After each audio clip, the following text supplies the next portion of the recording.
Matn tarjima qilmoqchiman. Nimalarni inobatga olishim zarur? Xo'p, demak mendan 3 ta tavsiya. Birinchi o'rinda o'zbek tilini yaxshi bilishingiz kerak. Chunki tarjimadan maqsad xorijiy matnni o'zbek o'quvchilariga tushunarli qilib yetkazish.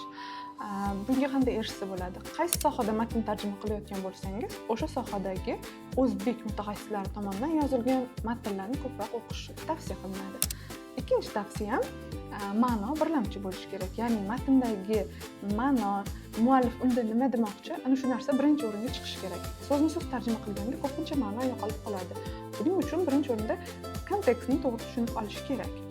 Uchinchi tavsiyam terminologik izchillik va uslub. Agar ilmiy, texnik matn tarjima qilayotgan bo'lsangiz, bir atama matnni boshidan oxirigacha bir xil tarjima qilinishi kerak, ya'ni izchillik saqlanishi kerak.